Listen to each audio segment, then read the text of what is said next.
well, we need OSI agents to do counterintelligence support for these guys. We don't have anyone at Camp Bucca. Yes, you're in Kuwait, but you're not. We need you on the ground. And they said, okay, Grantham. I said, okay. So me and another agent who was a captain at the time, we hopped in and we head up to Camp Bucca. We literally had a box of paper, a tough book laptop, and that was it. Really? And we walked in with our bags and we said, hey, we're here. Air Force called us to be here. And of course, the Army looked at us like, no one told me you were coming. So, damn Air Force guys. Yes. Really coming. We don't got 5-star hotels in Camp Bucca, okay? So relax. I said, I like the 2-room suite, please. Yeah. And, so we show up. They had no idea we were coming, no idea we were supposed to be there. And I just lucked out because with Air Force OSI agents, you're allowed to carry armed. As you're aware, in a deployed environment, you can't walk around hot, weapons hot. Condition 1, right? Yeah. Yeah, we can. Yeah. We're allowed to because of our status as investigators / counterintelligence officers. And because of that, you can only be billeted with other people who can carry hot. Oh, is that right? It's a DOD rule. So when I said that, I said, hey, I carry a hot weapon. I can only be housed with someone. And they said, we don't have anyone like that. You're going to have to get your own room. I said, shucks. Finagled. What a finesse. What a finesse. That is your CIA training.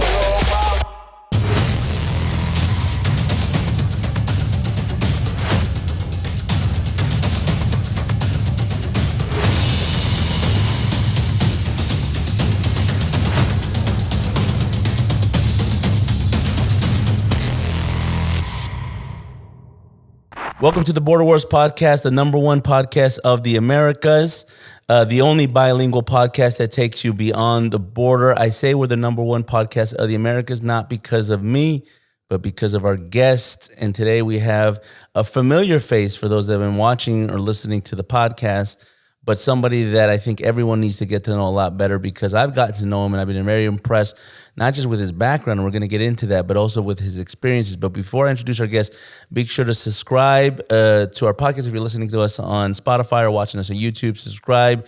And on YouTube, hit that little bell icon to make sure you get all our notifications.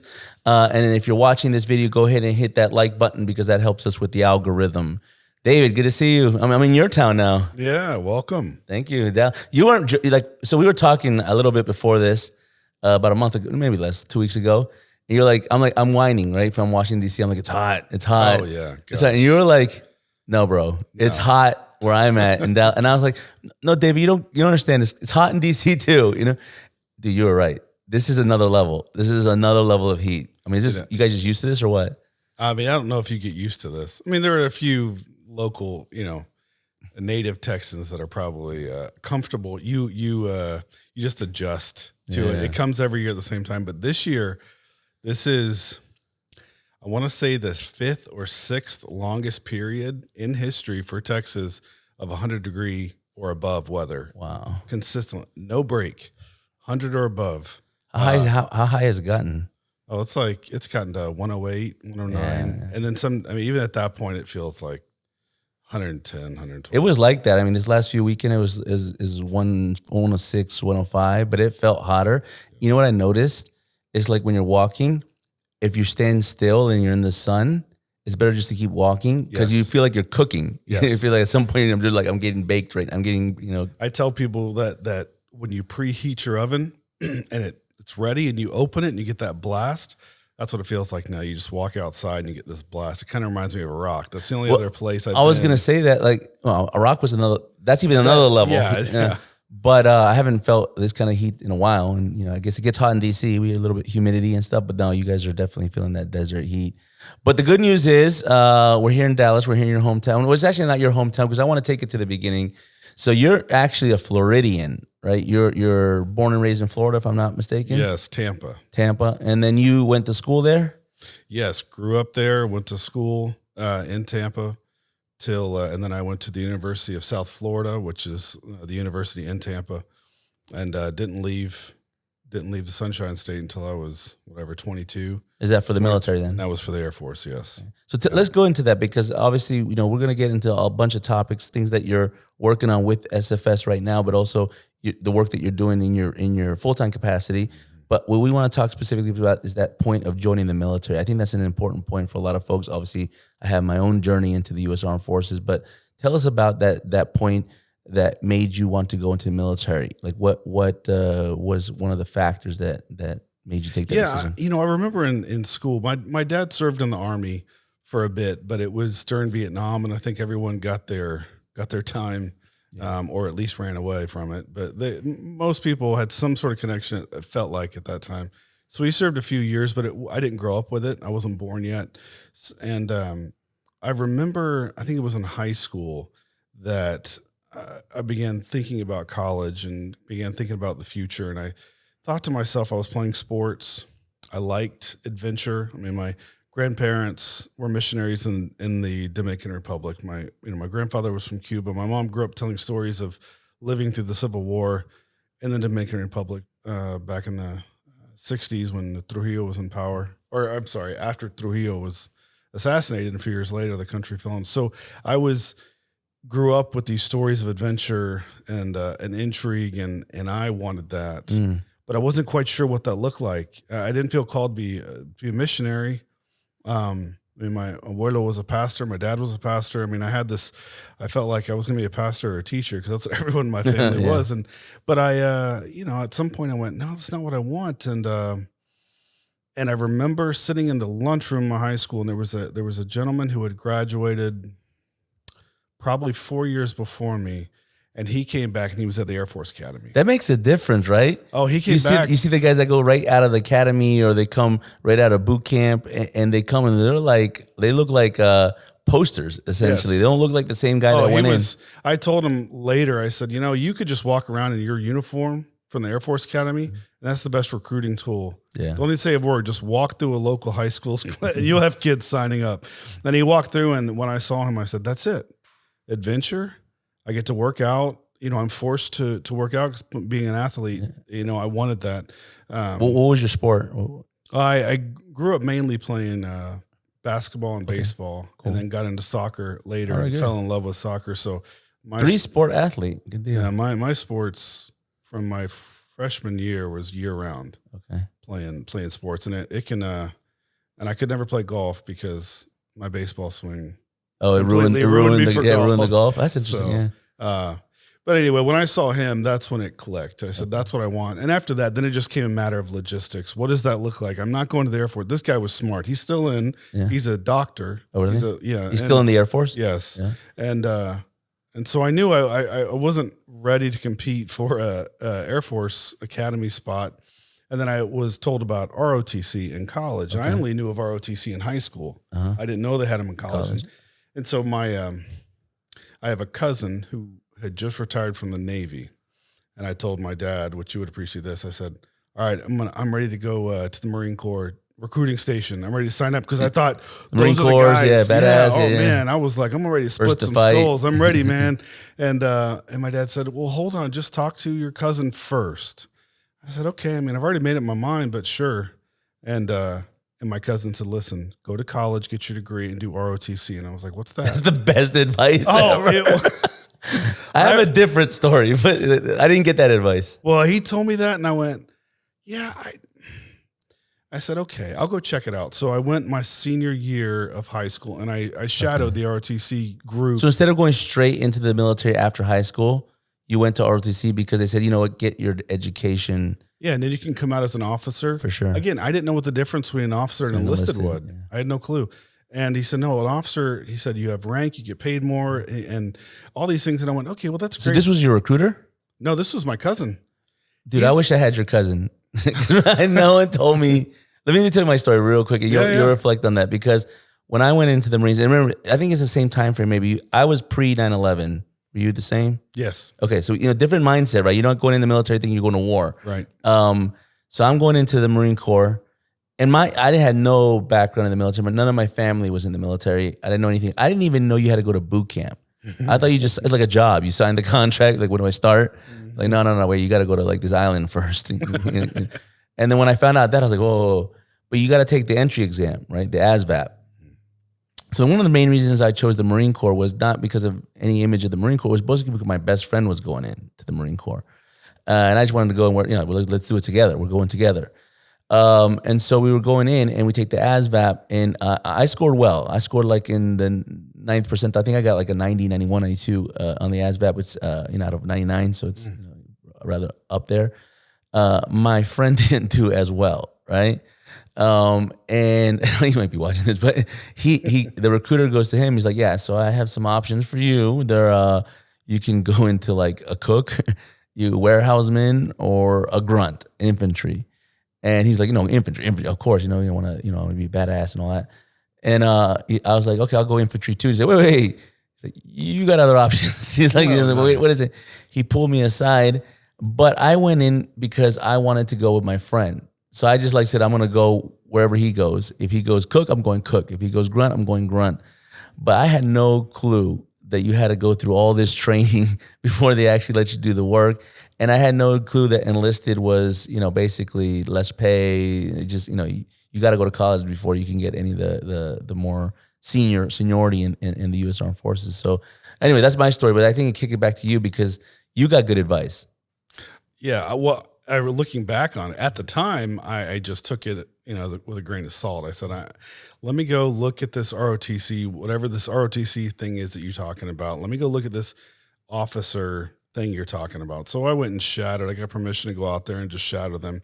In my first blush, when I saw the uniforms that the Air Force wears, no. You didn't like them? Oh, I thought they were awful. Oh. I was like, no girls are going to like that, dude. Come on. That's why I want to go in the Marines. They got these sharp, nice uniform. You do. You have these sharp uniforms. And so, my mom who is, she's the Latin and she's very straightforward. She's like, get your head on straight. Are you really thinking about the uniform? That's what you're concerned about, And so she kind of put the icing on the cake, So my parents would have been the opposite. They're like, you better get a good uniform. It's all about that picture. No, they between her, my mother, and my cousin, they were very, very helpful in directing my decisions and at least giving me good advice. So, once I sat down and really looked at the pros and cons, because then I didn't know, I knew there was boot camp. I just didn't know the process. I didn't know how it worked. And once I started looking through it logically, I really saw where, listen, future is best if you at least get your degree and go through the ROTC program. And the beauty was the ROTC program, you don't have to commit. You can take it as an elective for 2 years. True. So I said, okay, well, and then now mind you, at the time I'm playing baseball and I had a few scouts that were looking at me for college. I had a scout from the Blue Jays come look at me. So you're a legit baseball player. What was your position? Center field. Center field. Okay. And I wasn't like superstar, but I had enough talent that people were looking at me and wondering, hey, who's the really famous Dominican baseball player? Juan Marichal? Yeah. So you got it in your blood. Oh man, Dominicanos, man, they know how to play. This is true. Yeah. In fact, my mother would tell stories growing up. She'd go to the Capitol to watch Joe Morgan, Johnny Bench. They would come during the winter and come play winter ball in the DR. And our family was very close with the Alus. So Felipe Alu would preach at my abuelo's church in the DR. So we have a lot of fun little connections there. But anyway, I wasn't convinced. I still thought, maybe I'll want to play baseball. And I remember like that first semester, my coach from high school, who's best friends with the baseball coach out at the University of South Florida, he said, listen, you got to take a look at this kid. Please don't let him go. He's got good talent. And the coach said, I'm stacked in outfield. I don't need anybody in the outfield. And that was kind of my moment, if you will. I had sat down. I'm in church praying, going, what do I do? And at that moment, it was baseball's not it. So I just decided, okay, I'm committing to the military.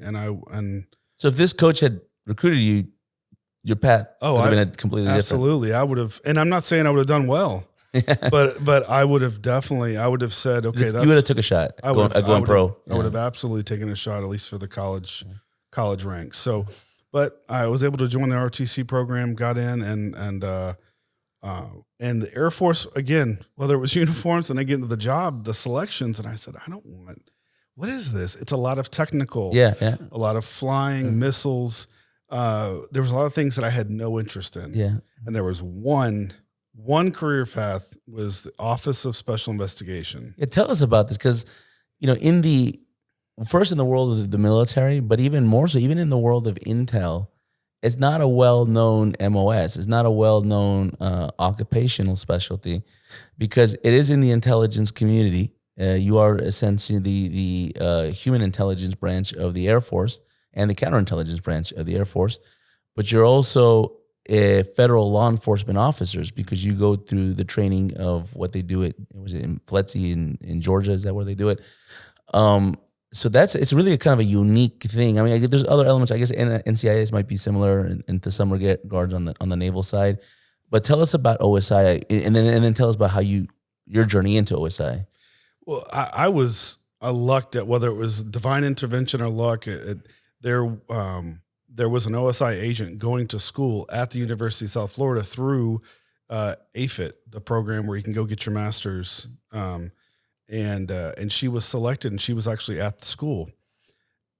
When I went through the ROTC program, I can't recall how I stumbled upon this, but I just remember talking to the captain who was over my group when I was a sophomore, and I said, I really wanted to spy.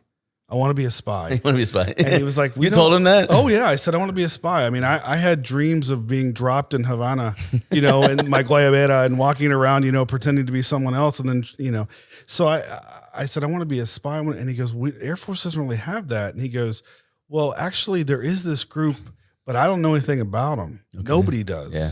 And I that's why they're spies. And immediately I said, that's what I want. He goes, well, good luck, because I don't know anybody that's in it. I don't know how you get into it.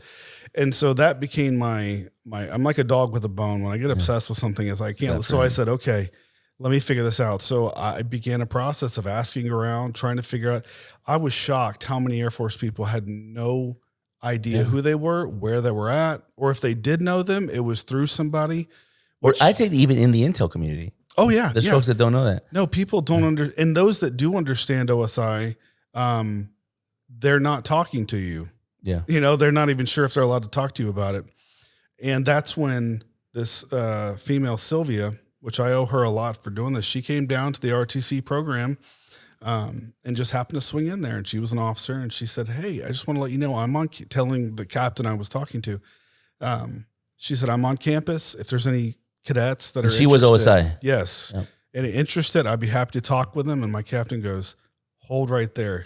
Picks up the phone back when, cheap little cell phones, and he T9s me, hey, Grantham, you need to come to my office right now. And I'm, oh, great. Oh man, what did I do?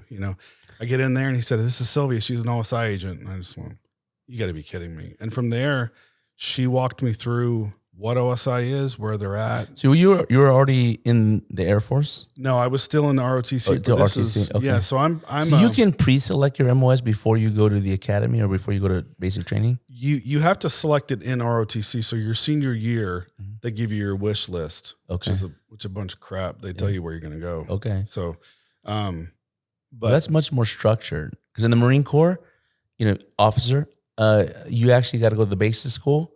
And then it depends on where you finish in the basic school and what slots are available and open. So it depends on what MOS you actually get. Well, it does work like that after you've selected, or like your friend. Yeah. If there's a test that comes down, they're pretty quick to go, hey, I see your first top 3 are pilot. Well, let me tell you, big guy, you're not going to be a pilot. The best you can do is McDonald's. So let's try to work you somewhere else. Yeah, exactly. So over the course of several conversations, she really guided me through the process and what to expect. And from there, it just became a matter of working towards that goal. And she told me, she said, it's very, very difficult to get in, incredibly difficult. And I said, okay, well, I mean, I'll work for it. She goes, sometimes it doesn't matter how hard you work. Yeah, look at the draw. It's that difficult. And I said, okay. So I made it a point. I mean, I took 20 hours of classes my last 2 years of school, which is 3 hours over full time. And that's including summer school. I was wing commander of one of the largest units in the Southeast. We had something like 250 cadets. Mm-hmm. So I ran that for a semester, and I was other leadership at the time. So I was working on my black belt. I was practicing my Spanish. I was doing everything I could. Black belt in what? In Taekwondo or karate? Yeah, Taekwondo. And so I wanted to come out going, wow, this guy can kick my butt, can translate something. He's got a degree. So you're preparing yourself. Oh, I'm doing everything I can. Okay. And even then, she reminded me, hey, it's difficult. So anyway, you get to your process and you put down your wish list, what jobs you want, where you want to go. Mm-hmm. You hand that in, Air Force does the rest. They look at your ranking within your class. Yeah. I was ranked number 2 out of 30. I So what is it? Is it like an academy boot camp? What's the you go officer to basic training? Yeah, you go to an ROTC boot camp. Okay. Like in the summer? Yes. Yeah. Most of the time it's between your junior or sophomore and junior year. It just depends on where you're at. But you go through anywhere from a 6 to an 8 week program at 3 different bases, and that's your boot camp. You come back once you've gone to boot camp, you're committed. Yeah. So I was committed the last 2 years. After that, my grades got to stay up. Everything has to. I have to. You're pretty much in the military. Yeah. And so I just worked towards that and filled it out. They look at your ranking, your GPA. They look at endorsements. And I remember I got selected for missiles. Okay. The worst. I mean, It was like my fifth. Like ordnance or? Yeah. So it'd be like, I can't remember what I would essentially been in a bunker somewhere. Like a missile tech. Yeah. Yeah. All right. And I was supremely disappointed. Yeah. I mean, but OSI does its process differently. So you do your wish list and then you send your application for OSI separate. Okay. So what happens is that application, if you get in, it supersedes everything else. Okay. And so I filled that out, sit that in. You hear back first from that, and it was. I mean, I put Intel, I put all these other positions, and they came back and said, "How was the missiles?" And I was, "That's my fourth choice. Like, I'm ranked number." And I remember the general came down who runs ROTC, and he wanted to meet with the current wing commander and the former. I was the former when he came to visit. So we're sitting there, and he goes, "Why do you guys feel? What's something we could do?" I said, "Sir, I'm having a problem telling my cadets to work hard." Yeah. Because I've worked my tail off for 2 years. I'm ranked second in my class. I have a near 4.0 GPA, and I got my fourth choice of a job. Yeah. And he went, "Oh boy," he was not at that point. I went, he would have been like, "Welcome to the Air Force, son." Yeah. He just looked at me like, "I didn't really want your opinion, son." If I want your answers, I'll give them to you. Exactly. And I was, but looking back, I remember.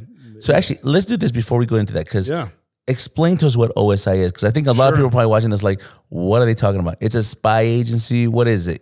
Explain what the Office of Special Investigations is in the United States Air Force. The best way to understand it, it's the FBI, CIA for the Air Force. Okay. We do both functions, and it's probably more akin to the FBI, although in a deployed environment we do counterintelligence. But nevertheless, we handle felony and above level criminal cases, and we are the human intelligence, counterintelligence collectors for the Air Force. So it is. Since when has it been around? I mean, because this came in 1948. Oh, really? So it's been around that long? It's been around for a long time. Oh, wow. Yes, it's been the mission has morphed and kind of changed a little bit. By the time I got in, the counterintelligence was. And who are you guys supporting? Like, is it you supporting at the division level? Are you supporting command, or what do you? Command. I mean, it depends on where you're at, but generally you are. When you split it between criminal and counterintelligence, your criminal is generally there to support the base and its auxiliary units, and so you don't even report to the wing commander of your base. You report to the IG. Okay. Because the wing commander could come under investigation. Correct. Yeah. So now it's like a federal agency working in a local jurisdiction. The mayor, the city, they don't own you, but you try to have a good relationship with them because you are in their territory. Sure. And that's kind of the way it is. Now, separate on the counterintelligence and intelligence side, you're supporting big Air Force. Okay. You are part of the intel community. Yeah. When I was first stationed in South Dakota, all my intelligence was running up to DC, directly to DC. They were disseminating that. Yeah. The collection requirements. So is it like the Air Force Department? Do they have like a Department of Intelligence of the Air Force in Washington? It's more, they do, but the intelligence of the Air Force doesn't do the same thing. They're more SIGINT. Okay. And Air Force IG, and then, I guess DOD IG. But that has more of to do with the function of criminal. Mm. So it makes it. And criminal meaning investigating Air Force personnel that might have committed a criminal act. Correct. Yeah. And you have security forces, which would be, it's kind of akin to the local police working misdemeanor cases. And then you have the FBI, maybe others working felony level cases. And that's where OSI runs all those cases for the Air Force. And you guys get training, and I mentioned this at the office, but you guys get training with Federal Law Enforcement Training Center in Georgia. Where is it in Georgia again? Glencoe, Georgia. Glencoe, that's right. Yes, that's where I went. I believe there's a few other stations where you can do it, but that's where we go. The FLETC. And we train, FLETC. We train with NCIS, which is probably, for the listeners, that's probably the most similar organization to OSI. Yeah, and NCIS is Naval Criminal Investigative Service correct. for the Navy. And the only difference is they are civilians. Yeah. OSI, we are officers, enlisted, and civilians, which further confuses people because they're like, "What? You're an agent, but you have rank?" And I'm like, yes. Yeah. And I don't go by my rank; I go by special agent. Yeah. So OSI has got a lot. It's partly all those reasons that people are confused and don't understand what it is, and you can see just trying to explain it. If you talk to someone that's not familiar with the military, it is a unique element. There's not a lot like it. Mm-hmm. But now take us to, like, you're in OSI, you got in, right? They accepted you, you worked your way up there. Like, what are your first deployments? What are your first assignments? My first, coming out of Florida, they sent me to South Dakota. Okay. I guess they... And the training's where? In the FLETC and then... FLETC, well, you first report to your base. Okay. Generally, this isn't all, but for me, you report to your base, you report to your office, your OSI office. Then they schedule you for class. Okay. At FLETC. Okay. So I returned to, so I go from Florida, drive to South Dakota. 3 months later, I drive back to Georgia, which is about 5 hours north of my house. And I spend the next 5 to 6 months there. Okay. And there we go through the training where we do all the criminal intelligence, running sources, law enforcement, and now, mind you, the Iraq War has in Afghanistan. All this. Yeah. What's the time frame here? We're looking at. I graduated in 2004, so I went to school 04, 05. Okay. So the war is already going on. So the training has really shifted, focused a lot on counterintelligence. Okay, guys, every one of you was going to be in the war zone soon. Here's how you run sources. The bigger CT mission, right? Yes. And you could see some of these old school guys who didn't have this. They're bringing back a lot of people who just got back from deployment and training us. And did OSI always have a CI mandate, or was it mostly just, basically internal investigations? That's a good question. I'm not entirely sure. I think the mandate was always there, but I'm not sure. Just like the FBI, I'm not sure they even knew what that mandate was. Okay. So I'm not entirely sure if it was a mandate, but not clear as to what that was. And then as time went on, this is counterintelligence. I mean, after 9/11, we just had to relook at all of our intelligence services and, like, where do we have specific tools? Where do we have specific authorities? Who can do what and where? Because once you get in the theater, I mean, it's pretty much you're in country, and we got to figure, like, if you're the commander of CENTCOM or whoever, you got to know all the tools at your disposal that you have to engage with the mission and engage with the adversary. And so OSI then, I think, becomes a more attractive tool because of the training you guys have, the parameters of your mission set, the parameters of. So I think that's interesting. So you go to what Dakota was it? North Dakota, South Dakota? South Dakota. Ellsworth Air Force Base. Okay, and how long were you there? I was there for about 2 years. I was only there for about a year before I was scheduled for deployment. And I lucked out. I came back. So going back to training, when we were training counterintelligence, that's when I said, this is it. This is the spy thing I want to do. That's what it is. That's what it is. And that's what these guys do. That's it. And I said, this is You do a lot of role playing? All the time. All the time. And the role playing was absolutely hilarious because the actors that are working as your sources, you're thinking, I'm not going to be able to buy that. Like, it doesn't make sense. It doesn't feel real. My first interrogation, the kid across from me, you would have thought he was an actor. Yeah. I remember I called back to my trainer. I said, you know what? I take it all back. This guy, those actors you had, this is exactly what anyway. They're good. They're good. Yeah. So when I saw that, when I started doing that, I said, that's what I want. So when I came back to South Dakota, I immediately said, when can I get into counterintelligence? Because it's kind of its own specialty. You can stick with criminal, and then within criminal, you might go to crime scene or drugs. Or I said, I don't want any of that. I want counterintelligence. My boss said, dude, you're like 23. You want everything. Just calm down, get your training. And so I went through and started doing that first year where you're just doing everything. I ran fraud cases, drugs, did it all. And I never lost my appetite. I said, I want counterintelligence. And finally he said, okay, you're now in charge of the counterintelligence office Oh, wow. in South Dakota, which isn't exactly a beacon for Yeah, spies. sure. Yeah. So, but it was good. It was a good. Well, what is the threat matrix there? Well, interestingly, the B-1 bombers are at Ellsworth Air Force Base. That's true, yeah. And they were doing a lot of travel to Europe. They Okay. actually did a special trip to Moscow. Okay. And I was getting all kinds of intelligence from those guys as they came back. I would debrief them, and the stuff they were telling me, I mean, it was out of spy novels. And so I was doing that. But also because the B-1s are in South Dakota, you get these one-off or what appeared to be one-off guys working at the local mall who are from a foreign country of some sort. And, and they had no reason to be there, and a pilot would come back and Were they say, trying to get in through like contractor agencies or something to do services for the base to look at the B-1 or? Yeah, but those guys kind of stood out. Yeah. So it was more of collecting because, you know, Rapid City it's a small, relatively small city. It's not too small, but enough that you could hide if you're a spy. Yeah.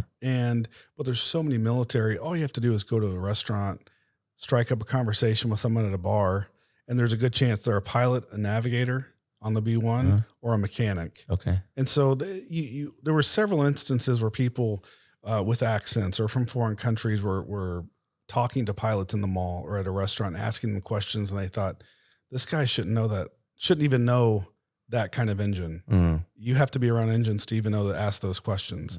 And so those were the things that we encountered. But then my friend of mine came back from Iraq, and he just started telling me stories about what we're doing over there. And I said, oh, I got to go. So what time frame is this now? We're coming up into 2000. We're still in 2005. Okay. So this is like when Iraq's going really bad. Yes. Oh, it's going downhill because the insurgency is getting, Yes. I was there in 2003, then towards the tail end of 2004. And I remember it was a marked difference when we invaded in 2003 and the insurgency. You could see it bubbling from day one. You could see it just, because once the de-Bothification, all the military guys started, putting their arms in different safe houses. And then by the time you get to like 2004, the insurgency is like risen up. 2005 was one of the bloodiest years in the Iraq War. You remember Fallujah, you remember the Sunni Triangle. And so you're still in South Dakota, but your buddies are coming back from the war. And they're telling me about it. And you're right. This is where they were starting to throw around terms like this is a civil war. Yeah. And so he comes back and he's telling me these stories. And well, interestingly enough, he gets shipped off to DC. So he PCS, the permanent change of station as we PCS in the military. He moves. I said, please keep me in mind while you're up there.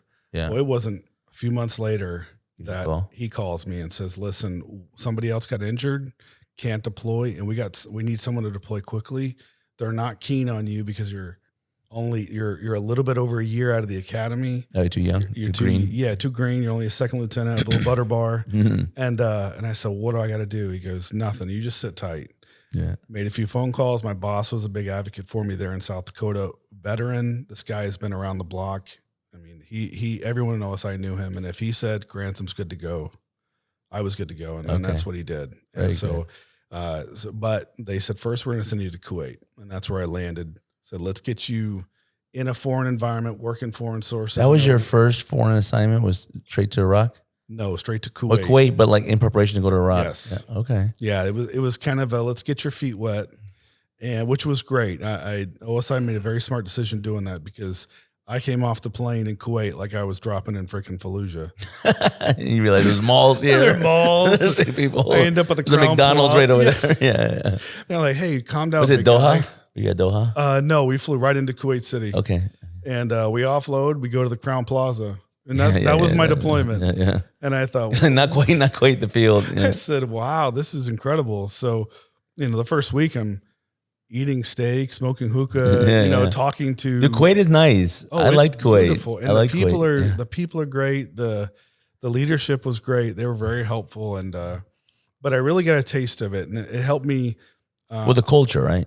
Well, that's the thing is I always grew up loving culture and exploring new cultures.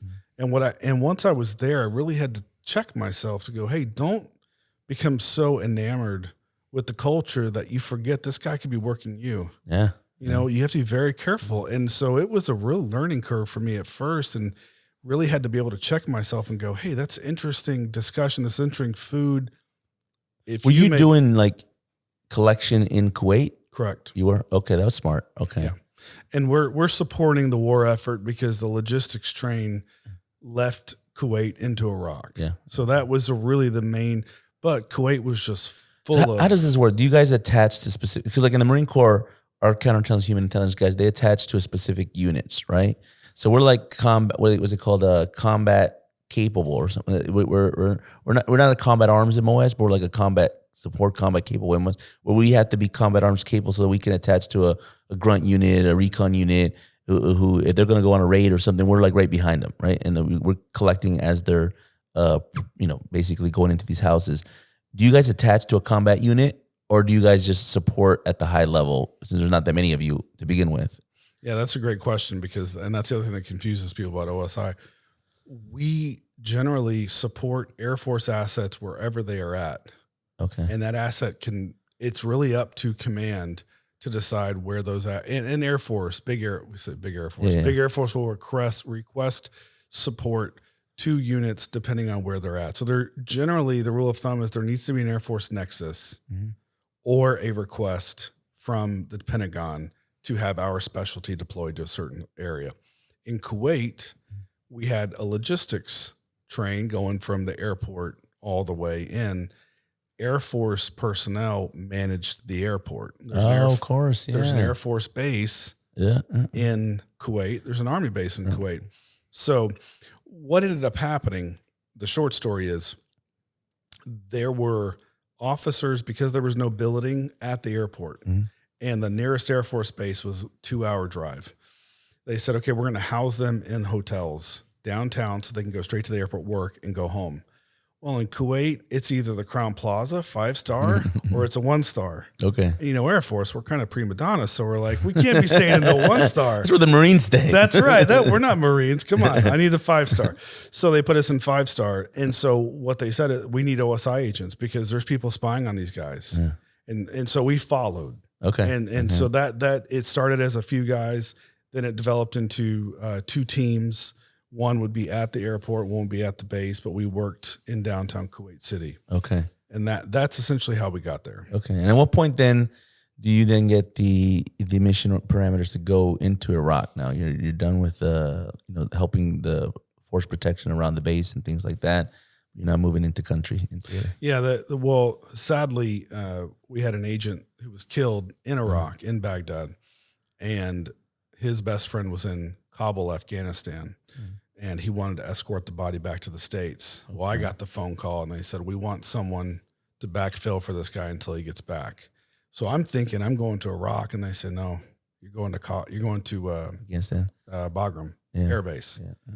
So it was a real change of pace going from Arab culture. I would totally different. Yeah. Prepping mentally to end up in Iraq. And I'm within maybe a month of being in Kuwait, I'm bounced up to Bagram Air Base. Okay. And that was my first foray into the war zone. Oh, so you didn't go to Iraq, you get into Afghanistan. Yes. All right.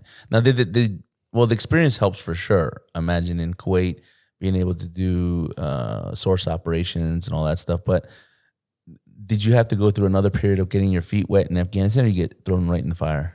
I got thrown right in the fire, but thankfully I had people around me at Bagram who were experienced, knew what they were doing. So I was able to learn quick what to do and what not to do. In Afghanistan, I tell people it was the closest you're going to get to really authentic war zone, historically speaking. Now, I'm a history major, so going there was fascinating in just that aspect. And for instance, we're driving through the mountains of Afghanistan one day, and I see this little white, blonde-haired kid pop out from a mud hut. I said, what in the world was that? Did you see that kid? He looked American. And the translator didn't even budge. He goes, oh, yeah, the bloodlines from Alexander the Great are still up here in the mountains because they inbreed. And so they're pretty. And I went, oh, man, that's a joke. And he goes, no, I'm serious. Sure enough, man, the more we started going to villages, every once in a while, you'd see one of these kids. So historically speaking, the Afghan war was fascinating to me there. And the great graveyard of empires, right? Yes. And the short time I was there wouldn't do justice to what you learn. How long were you there? I was only there for 45 days. Oh wow, very short. Backfilling dirt, but we were active every day outside the base. That's crazy to think about because this again. Let's go. You're in 05, is that right? This is 06 now. 06 now. Yeah, okay, so I'm deployed January of 06. I ended up in Afghanistan roughly around March. Okay, and Bagram now, Bagram now is in the hands of the Taliban, right? Yes. And so that we talked about that in a webinar that we did, I think, during the after the withdrawal, the 9/11, the 28th anniversary, and all that. And so we covered some of that. But it is kind of like telling for a lot of folks that I never served in Afghanistan, but for folks that did serve in Afghanistan, to see like everything you guys did, the work, even if it's 45 days, but nonetheless, you saw it. You were there, you saw it, you saw what was there, you saw the U.S. presence, you saw why we were there, you saw the local Afghan population and everything. And then, to see it kind of all just collapse. And I felt uniquely situated because as OSI, we were always out, as we say, outside the wire, where we were gone off the base. So I was, from day one, I was waist deep in the culture with Afghans, with our sources, learning, developing their information. And it was... Looking back, I'm kind of surprised at all I learned there in such a short period because it felt like I was there for a year. Now, what were you guys looking at? Al-Qaeda? Or were you guys looking at jihadists, or were you guys looking at something specific to the base or wherever you're at? Yeah, the main priority for OSI, at least in Afghanistan, is force protection. Yeah. So we're looking at protecting the base first and foremost. After that, you're developing sources just like anyone else in the intel community. Generally, you kind of want there to be a nexus to the security of the base, but mission creep and then other variations of that mission propel you into different subsets of missions. So one of them is buying back munitions. Okay. So many of our guys are getting killed by roadside bombs. Well, that's force protection, and it's in a general sense. So we would develop informants who told us where caches of weapons were, and then we'd go up into the mountains in these villages and buy back the weapons, detonate them up there, and then come back just so the Taliban couldn't use them as roadside bombs. So was the Taliban the main threat actor that was in Bagram or in and around Bagram at the time? Yeah, Al-Qaeda was a major threat, but there was fewer in number. So if you encountered Al-Qaeda, then you really hit the hornet's nest. Somehow But we were surprisingly, we had several sources that were sharing information about Pakistan and some of the activity coming over Afghanistan, which, like when I tell you, we were getting information that was incredible in that short period. It was very high level stuff that taught me the dynamics, and we're working with sources who had very high level information. Not all of them, but many of them. And I learned very quick, these guys are light years ahead of me. I mean, the best I could do was grow my beard and not say something to reveal how young I was. There you go. Because these guys have been at war for years, and they're sharing information with me that I'd only read in history books. So where do you go after Afghanistan? Do you go back to Kuwait? You stay in theater? Go straight to Iraq? What's the next? Well, little did I know that OSI was prepping me the whole time. So I came, this gentleman returned to Afghanistan. So I returned to Kuwait. I hadn't even shaved my beard, and I get off the plane, and the commander says, hey, you're the only one with war zone experience out of the Kuwait office.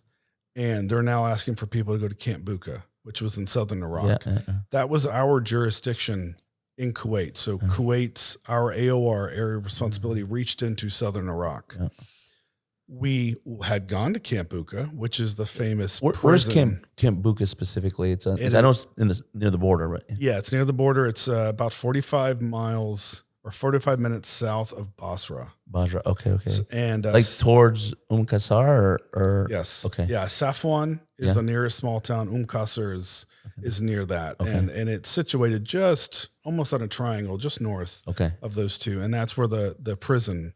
When Abu Ghraib shut down, a lot of their inmates came to Camp Bucca. So we talked to Bill Edwards. We talked to Bill Edwards, right? And so you guys have a lot in common in that sense. That he was at Abu Ghraib doing kind of the threat vulnerability on that, and then so you were down, I don't think at the same time, or maybe, but I don't think so. No, he was a little earlier than you were. Yes, I think he was. Yeah, and then you came into Camp Bucca. So what was Camp Bucca like when you get there? It was incredible because they said that, the Air Force, the whole reason they wanted us to go was they had again, like I said earlier, we follow Air Force. The Army was losing people, as you're well aware. They were losing people at an alarming rate. Air Force people are now filling Army slots. Oh, is that right? Yeah, so they're pulling Air Force security forces and putting them in Army billets, spots. And because of that, they said, well, we need OSI agents to do counterintelligence support for these guys. We don't have anyone at Camp Bucca. Yes, you're in Kuwait, but you're not. We need you on the ground. And they said, okay, Grantham. I said, okay. So me and another agent who was a captain at the time, we hopped in and we head up to Camp Bucca. We literally had a box of paper, a tough book laptop, and that was it. Really? And we walked in with our bags and we said, hey, we're here. Air Force called us to be here. And of course the Army looked at us like, no one told me you were coming. So damn Air Force guys. Yes. Really coming. We don't got 5-star hotels in Camp Bucca, okay? So relax. I said, I like the 2-room suite, please. Yeah. And so we show up. They had no idea we were coming, no idea we were supposed to be there. And I just lucked out because with Air Force OSI agents, you're allowed to carry armed. As you're aware, in a deployed environment, you can't walk around weapons hot. Condition 1, right? Yeah, we can. Yeah. We're allowed to because of our status as investigators / counterintelligence officers. And because of that, you can only be billeted with other people who can carry hot. Oh, is that right? It's a DOD rule. Uh-huh. So when I said that, I said, hey, I carry a hot weapon. I can only be housed with someone. And they said, we don't have anyone like that. You're going to have to get your own room. I said, shucks. You finagled. What a finesse. What a finesse. That is your CIA training at its best. You finessed your way into like the version of the Camp Bucca version of a suite. Absolutely. So that's what I did. So folks know that is totally a CIA move right there. That's totally a CIA move. Go ahead. Yeah, so we ended up doing that, and right off the bat, I mean, like I said, we didn't have an office, we didn't have a line to hook our computer up to, we had nothing, but OSI, we're kind of known for you show up by yourself sometimes, you deploy by yourself. When I went to Afghanistan, I got in a plane with a bunch of other Army guys. They had no idea who I was, and you just go. And so it's not something we're unaccustomed to. Yeah, you're used to kind of operating. So we just show up and start doing our work, and once we got the lay of the land. Was it force protection again on the camp? Yes, but specifically this one was a more multifaceted. Because what is the prison doing at that point? Is it doing detainee? Is it holding Iraqi prisoners? Is that what it is? Yes. Yeah. No, we have Al Qaeda. Yeah. This is the war. This is the hardcore guys. Yeah. And this is Al Qaeda. This is Al Qaeda in Iraq. So let's get into that, right? Because who was just killed not too long ago, right? Yeah. Zawahiri, right? So the Zawahiri were they already building this Al Qaeda in Iraq structure? Because he came from Egypt, right? Were they building it already, or I can't remember the time frame of 2006? Where was this? Yeah, and that's what I write about in my book is describing this period where I come into Camp Bucca, and at this point, you're right. AQI is intense. Zarqawi. Zarqawi is in charge. He's, in fact, when I was briefed in Kuwait before I got to Camp Bucca, they said, number one, you're there to protect the base because semis were getting hijacked on the way into Safwan and up to Basra. We want to know who's stealing these trucks and who's taking prisoner people. That's number one. Number two, collect everything you can on Iran. Iran is operating in southern Iraq. We know they're on the base. We know they're doing something. Number three, Zarqawi. Okay, in no particular order, but those were the three. And they said, you're going to have to go to the prison and work with people in the prison to get Al Qaeda to tell you about Zarqawi. Makes sense. And so, but Zarqawi, this was when it was civil war. In fact, when he blew up the Samarra Mosque, when Al Qaeda did, this was in February of 2006. That's when it really hit that fever pitch where now he was attacking Shia. That's right. And that was a big moment for us in the intel community because we knew then there's no rules. Kind of like we talk about today, where you look at the global landscape and it's no more of a rules-based world. There's no rules. In 2006, Zarqawi said, no rules. I'm killing anybody and everyone if you're not Sunni. And we knew at that point we're in trouble. And that's a good point because Iraq was kind of that microcosm to what now we're seeing in the world because Iraq was a war and and there was new rules being established. that were very different than what the United States Armed Forces was used to in terms of the law of land warfare, right? And because we were always building off the previous war, and so take us to there. So Camp Bucca. So you're getting high value detainees, I imagine, at the camp. Al Qaeda folk. Are you debriefing them? Are you doing what human source exploitation? What's your main mission there? We focused mainly on the people outside the prison because we had an OSI agent who was already there. Okay. Doing debriefing. So what we did is we would share information with him, and he would share information with us. Sometimes, a couple times, we accompanied him in there, but for the most part, he built relationships, and those were very sensitive relationships. So we were walled off from some of that. He would supply us intel, we would go back and forth, but we were looking at the workers on the base. There was a lot of foreign workers, local Iraqis. The other big thing was they were training prison guards, because the whole goal, even in 2006, was to hand over, like everything else in Iraq, was to eventually hand this back over to the Iraqis to run it themselves. And for those that aren't aware, that southern Iraq is largely Shia, right? So they're pulling prison guards from a population that is Shia, and a lot of the prisoners are Sunni. So it became this really interesting dynamic where we were able to get Sunni information out of the jail and then go to the prison guard camp where they were training and get information from them, because they were going off base and coming back. They were going home, coming back. So we're exploiting a lot of the transient local communities that were coming in. That's interesting. That's interesting. And so what was Iran's role? Because this was actually before, I'd say, the broader intel community at least started communicating about Iran's influence, before the al-Sadr brigades and all that started showing up in Iraq. Were you seeing this already starting to form? We were, but we were, you're right. We were even skeptical. Yeah. And as a young intelligence officer, you're trying to do your best work, but some veteran CIA agent is reading it somewhere going, who is this joker? Iran's not in southern Iraq. They're not, so you're really having to collect information as best you can and hope that you're doing good work. You're adding value to the narrative. And I remember even back then, having agents or having sources who were coming back telling us about Iranian actors who were operating in Qasr. And this is their playground, southern Iraq. So it wasn't like they were trying to hide. We knew they were there, and they still were trying to influence local populations against us.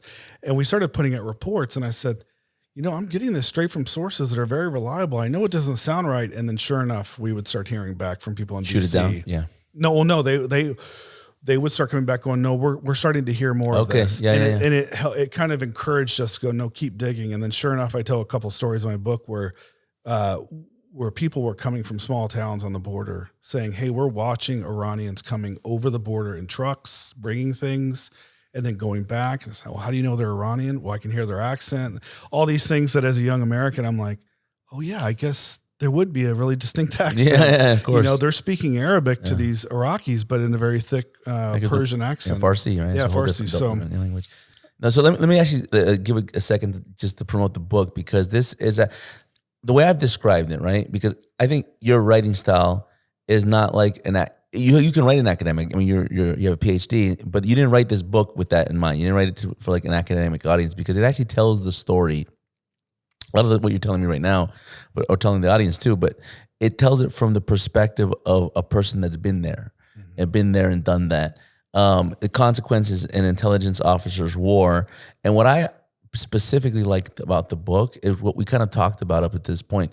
I don't think there's anywhere in the literature where you can learn about how an Air Force counterintelligence special agent can operate in the height of the war on terror in a battlefield that pretty much to this day is becoming one of the bloodiest battlefields that existed in the 21st century. That's really what this book is about. And I don't think there's not another book like that, right? I mean, there might be a book about a Navy SEAL doing this, a book about Marines. We have a bunch of books, even Green Berets, Army, all that. Air Force isn't known to be in the fight like this, especially at the counterintelligence level. In this book, I don't know, is it OSI talk to you about this since, you're out now, you're out of the service, but they'd be like, hey, we want to use this like a recruitment tool or something to, get people enticed about this MOS that maybe now is more known? Yeah, it's interesting. I think the greatest compliment I received was from OSI agents who read it and said, "This is good. This is the way it was." To have them affirm me, it's one thing to have someone outside the community reading, "Oh, that was interesting." It's another thing to have people in the community saying, peers, "This is legit. That's the way it was." And you're right. I did write it, what we call narrative nonfiction, because as a kid, I knew I learned more when someone told me a story that was true, but told me a story. And I wanted people to understand that. Too often with intelligence, there's these dense books about tradecraft and operational things. And it's almost like we either tell a sexy spy story or some clinical analysis of intelligence. And I go, we can bring that together. And Marcus Luttrell wrote his book. And Lone Survivor. And he's a Texan, right? Yes, he is. And that kind of inspired me as well to take a more narrative nonfiction approach to how I tell my story. And you say this in the book, I'm just gonna ask you to say the same because I'm not gonna remember. I'm butchered, but it's like I'm an ordinary man in an unordinary. How does it go? An ordinary man and an extraordinary story, or with an extraordinary story. Yeah, and I think that's the way the book reads, right? It doesn't read like you're boasting or bragging about. You're just saying like, look, I made some decisions. They turned out this way. I turned up here. I turned up there, and it consequentially was at a point in history that matters. And we're reminded of that every day. I think next year is the 20th anniversary of the U.S. Invasion in Iraq and the Iraq War, Operation Iraqi Freedom 1, and then 1.5, and then 2, and 2.5, and now we're been there. So I think it's an important point in history, and it's kind of a microcosm of what we're seeing in the world today. Now I want to pivot a little bit to how we met. So we met, I can't remember the year, maybe in 2012, 2013, but it's been a while. We went quite a while ago.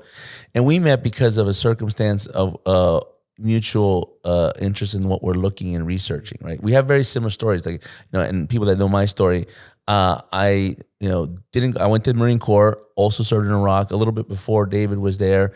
I wasn't enlisted, never was an officer. I didn't stay in the 5-star hotels, but I also was in southern Iraq. I was a little further north. I was in Akut, so I saw a lot of the Iranian influence in this part of the country, and it was my first introduction to like the MOIS, the VIVAC, the Iranian Intelligence Services, or the IRGC, the Islamic Revolutionary Guard Corps. And I saw it from the battlefield perspective. And then when I come later, years later, after I get my studies, and I see these same elements in Latin America, which is the region which I was most interested in, it kind of blew my mind. It blew, like, you mean the guys that we were fighting, the guys that were like tasked to basically do counterintelligence against in Iraq in a battlefield in a war are where my parents grew up in that. So that kind of boggled my mind. And to this day, I mean, it's just something that I'm starting to wrap my head. And it really helped me understand how global the Iran threat network really is, like how much they've actually expanded, or in their terms, exported the Iranian Revolution. So I'm knee deep in this research. I'm looking at it. I'm traveling to Latin America. I'm collecting, I'm analyzing, and as a academic, as an investigator. And then I come across David's work, because I think you published a paper about this, and you're now out of the military, and you're working at a think tank that I think no longer exists, but at the time was here based in Texas, called the National Center for Policy Analysis. And then I was like, at the time, like, nobody's writing about this, right? I'm writing a little bit, and some other guys are writing a little bit. So I saw your paper, and I think that's when we ended up meeting. And so what got you into that topic? Was it similar to your experience in Iraq? How did you get into the Iran, Hezbollah, Latin America world? Yeah, I went out to Texas Christian University for my Ph.D.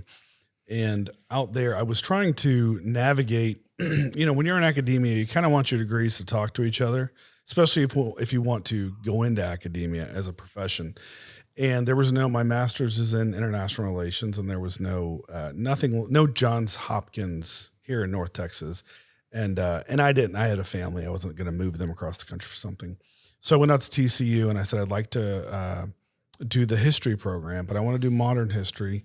And I said, I'd like to do kind of foreign relations, and they have a very good Latin American history program. So I said, that's what I'd like to do. I have family from there. I'm interested academically. And I said, okay. So I was accepted to that program. And that's where I began this pursuit, because what I had is a familial connection to Latin America. I've traveled there several times, and the Dominican Republic. To the Dominican Republic, but I also had traveled to the Middle East. And so I had this experiential interest Two worlds, in these two worlds.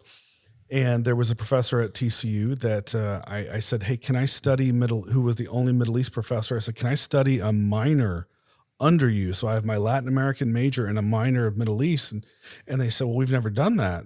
And I said, well, I'd like to do it. And they said, oh, okay. And that's your stories of doing what nobody's ever done. So It's constantly. Like, well, why can't we do that? Yes, I'm constantly going, I'd like to do this. And they go, okay, well, if it fails, you're out of luck because there is no safety net. So anything that you try, it's on you.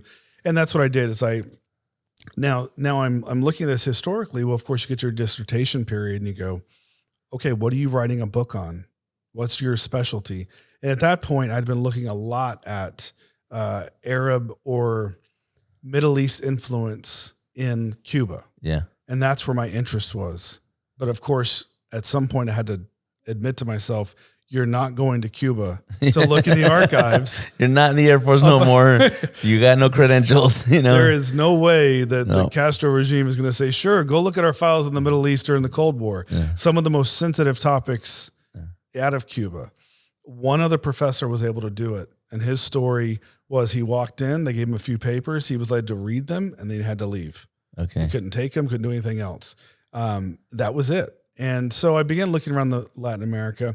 And I settled on Argentina because of the attacks, which you've studied at length, 92 and 94 attacks. And I said, why is Hezbollah attacking Buenos Aires? Like you see all these attacks everywhere else than Latin America. Yeah. 2 in the course of 3 years. Yeah. And I thought, well, that's really fascinating. So that's when I began my exploration. So short story long is me building a dissertation that looked at Arab radical or Middle East conflict, the conflict and how it resonated or how it manifested itself in Argentina. Yeah. Which is very important because my studies, I focused on Latin America as a whole, but, focused, study AMIA, the bombing in 94, but then also a lot on Venezuela. And it wasn't really till about 4 or 5 years into that kind of studying that I started to realize I was hitting a wall. And I was like, okay, I understand the network. I understand how the money moves. I understand the logistics around it. I understand who the operators are. But I'm not getting the end game here. I'm not getting the big strategy. So we kind of went back to being, how they say in intelligence, there's no bad intelligence, there's bad questions, right? Mm-hmm. You got to ask the right questions. You got to move in the right, what they would call information requirements, priority information requirements, to be able to move in a sense that you're guiding your inquiry to an analytical conclusion. So I started to just go back and I was like, it's not that is important, like what this guy's doing. Who is this guy? Mm-hmm. Like, how did he get here? How did his family get here? What is that last name? The questions you would ask, like in Iraq, those are the kind of questions you would want to know in the community. So we started to do that and we found, wow, there's a whole Pandora's box when it comes to Middle Eastern presence and influence in Latin America and South America in particular. And the 3 countries, now you'd argue that it's pretty much the whole region, but at the beginning of this, say 150 years ago when this migration started happening, there were 3 key countries: Venezuela, and Colombia, and Argentina. Argentina was key to that migration, and then eventually that influence was building up. And you were one of the few people that you wrote a dissertation about it. So I read the dissertation, and I was like, oh, this guy knows what he's talking about, and it tracked 100% with what I'm looking at. So this now moves into a little bit of your work now, the work that you've been doing now, and I want to start to get into the work we've been doing here at SFS. So, you did a stint as a fellow at the think tank. Think tank doesn't exist now, but you then to move into law enforcement, local law enforcement here in the Dallas-Fort Worth area.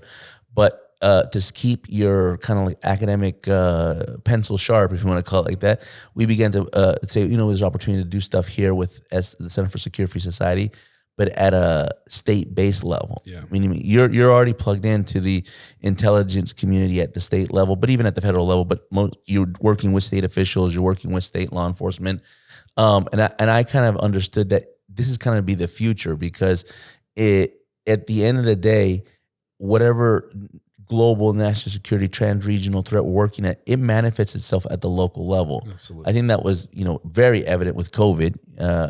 More even things related to Islamist terrorism, but I felt like that really wasn't being done. And I'm sure the federal government has their ways of doing it and it works, but I'm talking about at a analytical academic level. It really isn't thinking like that. Like most academics are looking at the world and projecting outward. No one's really projecting inward to talk to the mayor, to talk to the state legislator, to talk to the county commissioner, because like they don't matter, right? We want to talk to Washington D.C. We want to talk to the Hill, Congress. Like okay, those guys is good. They got to know what's going on. But what about these local guys? They got to know what's going on because the world is much more smaller than we think. So we started this state-based national security program, and then David became our first state-based senior fellow, working on these issues, published several papers with us, and started to work on this. And we started to work a little bit from the Venezuela perspective, right?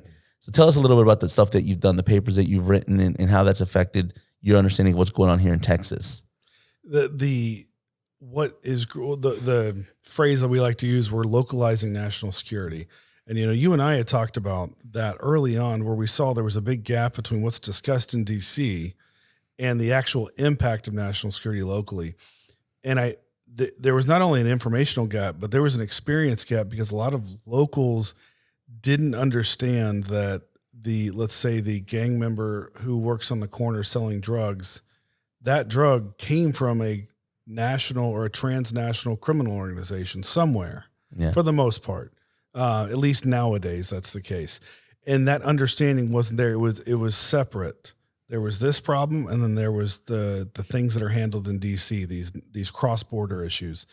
And what our papers have been designed to do is say, for instance, we wrote a paper on AMLO, the president of Mexico, and the consequences of his policy and his relationships with Cuba and Venezuela, and how that affects a local businessman.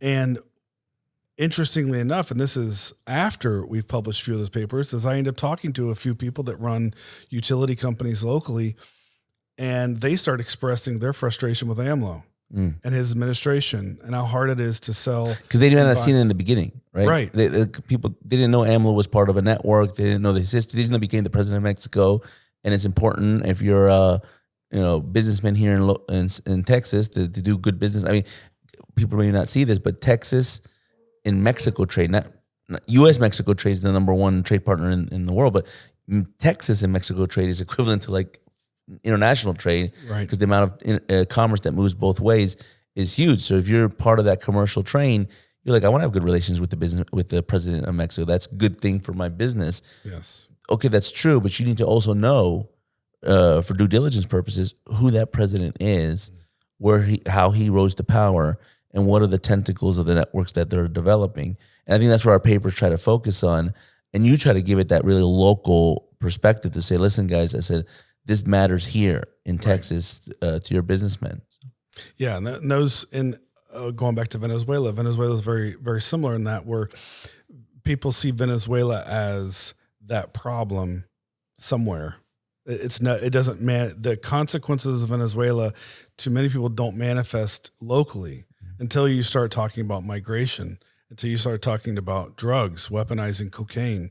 And then people start to see, oh, well, yes, my brother was arrested for cocaine distribution, or I have a friend who's addicted to drugs, and and you begin to see that drugs could be used as a weapon to destabilize U.S. communities. And when you start saying that, Venezuela becomes much more important to a local person when they can see the consequences of what they're attempting to do. And of course, a lot of us still think back several years ago that we still have an old school way of thinking, in that national security stays national, local security stays local, and they don't really blend.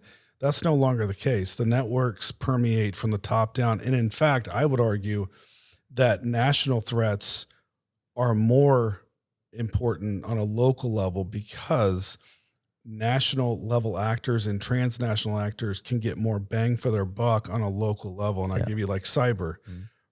We see a lot of local police departments getting hacked by nation states or criminalized states. And you ask, what is that? And you go, well, why hack DHS when you can hack a local government who has inroads into DHS? It's plugged into DHS's network, yeah. And they don't have the sophistication, they don't have the money to combat a state actor. So locals become even more target. And they're vulnerable. Yes, they're vulnerable because they not have the federal assets that the federal government has, so they're not considered to be critical in terms of infrastructure. Well, but they're plugged in. Well, think about this: Eric Swalwell, the congressman out of California, who was given that defensive brief by the FBI saying, "Hey, your girlfriend is a Chinese spy." Mm-hmm. What went underreported was the fact that she was also sleeping with mayors in two local towns. And the first question, going back to your, it's not bad information, it's bad questions. My question was, oh, I know exactly why they were going after him. Why are they going after these two guys? What's in their community that would make them of interest to the Chinese? Mm-hmm. And those are the kind of questions. And that's where I use that example a lot to illustrate the fact that a lot of nation states they know they can get further in a local community because there's so many important assets in a local community that would have a similar, if not more important impact on the United States than trying to do something in DC. Correct. No, I think it's very important. And so tell us a little bit about that, because you're now in a local capacity, working in Tarrant County, right?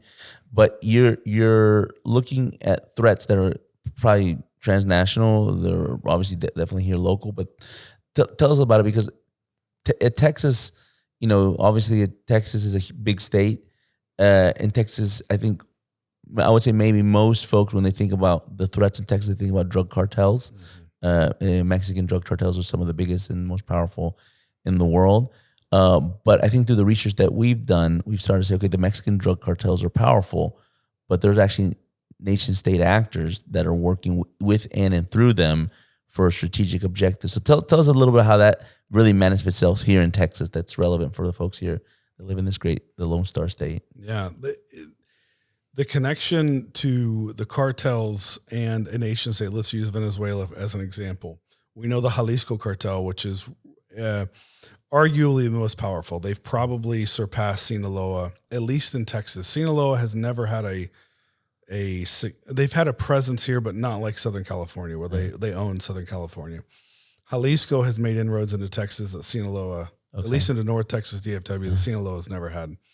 And we know that Jalisco is building inroads, or at least, if not already, hand in glove with the Maduro regime in Venezuela. Yeah. And there's a quick little point on that. It's so I was told this because I was on the Colombia-Venezuela border, and Jalisco, the Mexican cartel, operates on the Venezuelan side of that border, right?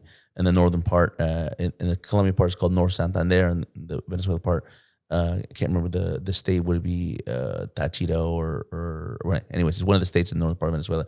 Nonetheless, I was told this by a Colombian military intelligence officer. He said 1 out of every 3 kilos that's consumed in the world comes from that border, from that right there.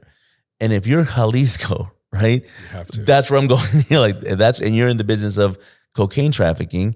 You're like, it makes sense, right? It's not a stretch. It's not what they would call an analytical leap to understand that Jalisco is going to go to the source, because that's very profitable for them.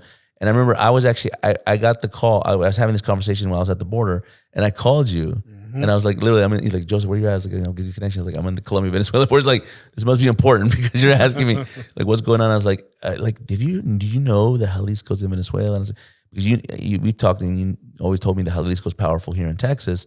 And then when I told you that, you're like, well, we do know that the cocaine's getting a lot better here in Texas, higher grade, higher quality. And that makes, that's a sign that the Colombian Venezuela border location is a source of a lot of that. Absolutely. Yeah, there's a lot of connections, but that's probably the best example of demonstrating how the criminalized or nation state like Venezuela has a direct impact on the corners of Dallas, on the street corners of Fort Worth, because the cocaine that they're moving is showing up here. Mm. People are taking it here. The fentanyl that's coming across the border, that's being laced with other drugs. I mean, the overdoses right now are catastrophic, the numbers. Yeah. And those are directly tied to cartels who are being supported by criminalized states. Is Jalisco in the fentanyl business, or is it cocaine? I think every cartel is to a degree. And yes, Jalisco is. But what we've seen is that, at least on a local level, in the regional, there's kind of a buffet of narcotics. Okay. It's the the guy that used to be the heroin guy, Yeah. now he's the cocaine, the heroin, the marijuana. Oh, wow. They'll dabble in everything. With fentanyl, it used to be there was one or two people that knew where to get it, and it was dangerous. They knew how to use it. They knew how to sprinkle it. They knew how to do all those things. Now, there's so much powdered fentanyl that anyone gets their hand on it, and there's